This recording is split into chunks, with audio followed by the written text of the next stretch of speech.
বাংলার রাজনীতিতে এখন সবচেয়ে জোরে যে শব্দটা শোনা যাচ্ছে সেটা আর মিছিলের স্লোগান নয়, সেটা হলো বুলডোজারের শব্দ। একসময় যে দল বুলডোজারের রাজনীতির বিরুদ্ধে সরব হতো, আজ সেই দলেরই একের পর এক পার্টি অফিস গুড়িয়ে যাচ্ছে প্রশাসনের বুলডোজারের নিচে। আসানসোলের বার্নপুরে শনিবার যা ঘটলো তা শুধু একটা অফিস ভাঙার ঘটনা নয়, এটা বাংলার বদলে যাওয়া রাজনৈতিক ক্ষমতার একটা বাস্তব ছবি। বার্নপুর রেল স্টেশন সংলগ্ন এলাকায় তৃণমূল কাউন্সিলর অশোক রুদ্রর পার্টি অফিস মুহূর্তে ধুলোয় মিশিয়ে দিল প্রশাসন। অভিযোগ, অফিসটি নাকি সেল আইএসপির জমির ওপরে বেআইনিভাবে তৈরি করা হয়েছিল। বিশাল পুলিশ বাহিনী, প্রশাসনিক আধিকারিক, সেল কর্তৃপক্ষ আর সামনে দাঁড়িয়ে থাকা বুলডোজার, পুরো দৃশ্যটা যেন উত্তরপ্রদেশের কোনো অ্যাকশন মডেলের বাংলা সংস্করণ। আর এই দৃশ্য দেখে এখন বাংলার মানুষ একটা কথাই বলছে, পালাবদল সত্যিই হয়েছে। কারণ এতদিন বাংলার রাজনৈতিক দখলদারি মানেই ছিল একতরফা খেলা। সরকারি জমি, রেলের জমি, সেলের জমি, বাজারের জায়গা, ফুটপাত, যেখানে সুযোগ মিলেছে সেখানে গজিয়ে উঠেছে তৃণমূলের অফিস, ক্লাব, পতাকা, ব্যানার। আর সেই দখলদারির পেছনে ছিল রাজনৈতিক ছত্রছায়া। এখন সেই দাদাগারি হিসেব চাইছে নতুন প্রশাসন। সবচেয়ে তাৎপর্যপূর্ণ বিষয় হলো এটা কোনো একক ঘটনা নয়। গত কয়েকদিনে বার্নপুর এলাকায় একের পর এক তৃণমূলের 4টি পার্টি অফিস বুলডোজার দিয়ে ভেঙে ফেলা হয়েছে। অর্থাৎ এটা শুধুমাত্র অবৈধ নির্মাণ বা উচ্ছেদ নয়, অবৈধ নির্মাণের উচ্ছেদ নয়, এর মধ্যে স্পষ্ট রাজনৈতিক বার্তাও রয়েছে। বার্তাটা খুব স্পষ্ট, ক্ষমতা বদলেছে, নিয়মও বদলাও।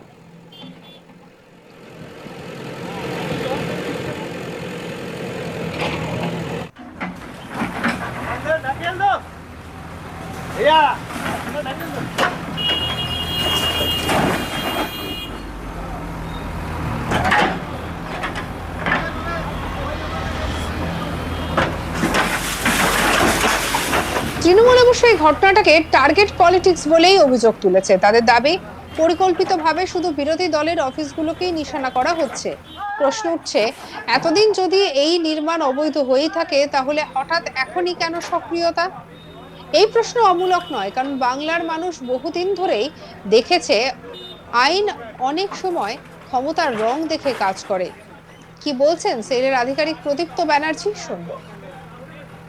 যেখানে যেখানে এরকম জায়গার উপরে আনঅথরাইজলি কনস্ট্রাক্টেড জিনিস রয়েছে, একটার পর একটা সিকুয়েন্সিয়ালি আমরা সেগুলোকে করছি উইথ পুলিশ সাপোর্ট যা রয়েছে। এখন নোটিশ করা হয়েছে তাদের? হ্যাঁ, অবশ্যই অগ্রিম নোটিশ করা হয়েছে, বিজ্ঞপ্তি হয়েছে, জানানো হয়েছে, তারপরেই তাদেরকে বলা হয়েছে নিজেদের জিনিস সরিয়ে নেওয়ার জন্যে। তারপরেও যেখানে যারা করেনি তাদেরকে আবার নক করা হয়েছে। তারপরে যখন আর কোনো অনর্থ যখন উপায় নেই, আমাদের তো জমিতে আমাদের এখানে আগে মনোনাইজেশনের কাজকর্ম হবে, ডেভেলপমেন্টের ব্যাপার স্যাপার আছে, সেখানে করা হচ্ছে। আপনারা জানেন নিশ্চয়ই যে দীর্ঘদিন যাই থাকুক সেখানে হচ্ছে এটা একত্রভাবে তো করা সম্ভবপর নয়। সেখানে আমাদের পুলিশের সহযোগিতা যেটা আছে, আমরা এখন বর্তমানে যেহেতু পাচ্ছি পুলিশের সহযোগিতা এবং পুলিশের এই নিয়ে আমাদের কালিক অনিল গিরির রিপোর্ট দেখবো। রাজ্যে সত্তা পরিবর্তন পর লাগাতার আমরা দেখতে পাচ্ছি যে সেলের জমিতে যে অবৈধভাবে তৃণমূল কংগ্রেস কার্যালয় বানানো হয়েছিল, সেই তৃণমূল কংগ্রেস অফিসগুলোতে বুলডোজার অভিযান চলছে। ইতিমধ্যে এই সময় রয়েছি আমি আসানসোলে বার্নপুর রেলওয়ে স্টেশনের পাশে, যে তৃণমূল কংগ্রেসের যে কাউন্সিলর অশোক রুদ্রর পার্টি অফিস ছিল, সেই পার্টি অফিসের সামনে আপনি দেখতে পাচ্ছেন যে এখন বুলডোজার অভিযান চলছে। আপনি দেখতে পাচ্ছেন যে বুলডোজার দিয়ে যে তৃণমূল কংগ্রেসের যে কার্যালয় ছিল সেই কার্যালয়কে এখন পুরোপুরি গুঁড়িয়ে দেওয়া হচ্ছে। আপনারা দেখতেই পাচ্ছেন যে তৃণমূল কংগ্রেসের যে এই পার্টি অফিস, যেখানে এখন আমি দাঁড়িয়ে রয়েছি, দেখতে পাচ্ছেন যে বুলডোজার অভিযান চলছে। আমরা জানি যে ইউপি মডেল, যে যোগী আদিত্যনাথের যে মডেল ছিল, সেই মডেল এখন যখন রাজ্যে পরিবর্তন হয়েছে আর নতুন মুখ্যমন্ত্রী হয়েছেন শুভেন্দু অধিকারী, এই যে বুলডোজার অভিযান এইখানেও লাগু হয়েছে। আপনারা দেখতে পাচ্ছেন যে তৃণমূল কংগ্রেসের যে পার্টি অফিস, সেই পার্টি অফিসের সামনে এখন বুলডোজার অভিযান চলছে। আমরা দেখাতে চাইবো যে এই যে বুলডোজার অভিযান কিরকম তৃণমূল কংগ্রেসের পার্টি অফিসকে দেখো পুরোপুরি গুঁড়িয়ে গুড়িয়ে দেওয়া হচ্ছে। আর এই যে আপনি দেখতে পাচ্ছেন যে পুরো তৃণমূল কংগ্রেসের যে পার্টি অফিস, এই পার্টি অফিসকে পুরো গুড়িয়ে দেওয়া হচ্ছে। ইতিমধ্যে আমি দেখাতে চাইবো যে এই পার্টি অফিসে দেখো যে এইখানে রয়েছে, পার্টি অফিসের সামনে রয়েছে যে বিভিন্ন মুখ্যমন্ত্রী মমতা বন্দ্যোপাধ্যায়ের ছবি রয়েছে, সাথে সাথে আমি দেখাতে চাইবো পার্টি অফিসে রয়েছে তৃণমূলের ঝান্ডা। এই সব এইখানে ছিল। এইখান থেকে বলা হচ্ছে যে তৃণমূল কংগ্রেসের যে কাউন্সিলর ছিলেন অশোক রুদ্র, তিনি এখান থেকে পুরো নিজের যে কাজ ছিল সেটা করতেন। কিন্তু যে অভিযোগ রয়েছে যে তৃণমূল কংগ্রেসের নেতাকর্মীরা বলছেন যে এটা রাজ্যে পরিবর্তন আসার পর তৃণমূল কংগ্রেসকে টার্গেট করা হচ্ছে। তারা বলছেন যে এই পার্টি অফিস থেকে তারা বিভিন্ন রকম যে সেবামূলক যে কাজ হয় সেটা দিতেন। কিন্তু সেল আইএসপি এতদিন যে তারা কিছু করেনি, কিন্তু সত্তা পরিবর্তন আসার পরই তারা ভারতীয় জনতা পার্টির নির্দেশে এরকম করছে বলে তারা দাবি করছেন। কিন্তু আমরা সেল আধিকারিকদের সঙ্গে কথা বলেছিলাম, তারা বলছেন যে এরকম কোনো ঘটনা নেই, আমরা কোনো টার্গেট করছি না। তাদের যে অভিযান, যে এতদিন যে অভিযান চলছিল, এখন যেহেতু সেল এতদিন যারা বলছেন যে প্রশাসনের কোনো সহযোগ পাতেন না, কিন্তু সত্তা পরিবর্তন করে যখন এই পুরো কাজে তারা যেরকম যে হেল্প পাচ্ছেন, এই হেল্প পাওয়ার পরেই তারা অভিযান নেমেছেন। আমরা জানতে চাই যে এই যে তৃণমূল কংগ্রেসের যে পার্টি অফিস, এটা প্রথম কোনো পার্টি অফিস নেই, এটা নিয়ে এটা চতুর্থ পার্টি অফিস রয়েছে। চতুর্থ পার্টি অফিস যেখানে পুরো আপনারা দেখতে পাচ্ছেন যে বুলডোজার অভিযান চালানো হয়েছে। আর এইটা নিয়ে এর আগে আমরা দেখেছি ত্রিবেণী মোড়ে বাটা যে সেল আইএসপি যে জমিতে আমরা দেখতে পাচ্ছি যে গত কয়েকদিন থেকে এরকম সত্তা পরিবর্তন পর এই পুরো বুলডোজার অভিযান চলছে।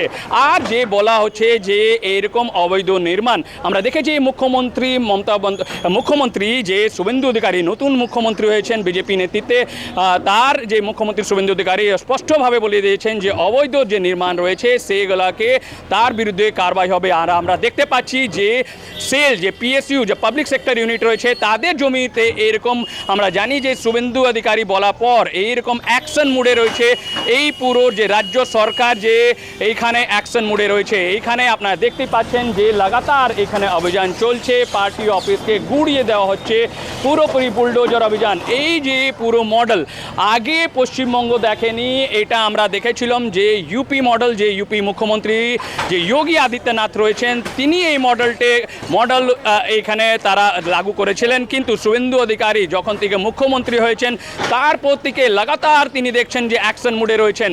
অবৈধ যে নির্মাণ রয়েছে তার বিরুদ্ধে অ্যাকশন আমরা দেখেছি এর আগে কলকাতা, হাওড়া, এবার আসানসোলে আমরা লাগাতার কিছুদিন থেকে দেখছি যে পাবলিক সেক্টর ইউনিট যে সেল রয়েছে, সেল ইস্কো স্টিল প্লান্ট, তার জমির উপরে যারা অবৈধ দখল করে রেখেছিল, যে তা পার্টি অফিস করে রেখেছিল, তাদের উপরে অ্যাকশন চলছে। শুধু পার্টি অফিস না, ইস্কো আধিকারিকরা বলছেন যে এইখানে যারাই যে ক্লাব বা কোনো এরকম ফেন্সিং যা অবৈধভাবে কবজা করে রেখেছিল তাদের বিরুদ্ধে অ্যাকশন চলছে। শুধু পার্টি অফিসকে টার্গেট করা হচ্ছে না, এরকম পুরোপুরি যে তৃণমূল কংগ্রেসের যে দাবি ছিল যে তাদেরকে দাবি করা হচ্ছে, তাদের যে পার্টি অফিসকে টার্গেট করা হচ্ছে। কিন্তু সেল আধিকারিকরা বলছেন এরকম কিছু না, তারা এরকম অবৈধ নির্মাণ যেখানেই আছে সেটাকে গুড়িয়ে দেবেন। এটা তাদের একটা যে নতুন সরকার আসার পর তাদের সাহায্য পাচ্ছেন।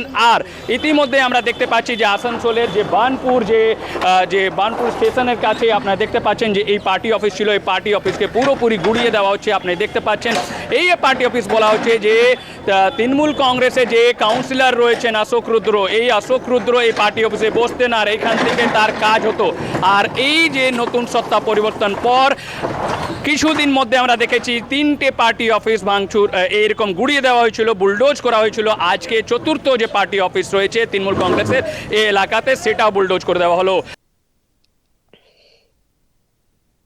সঙ্গে রাখুন আজ তাক বাংলাকে, আপনার মতামত জানান কমেন্ট সেকশনে, সাবস্ক্রাইব করতে ভুলবেন না।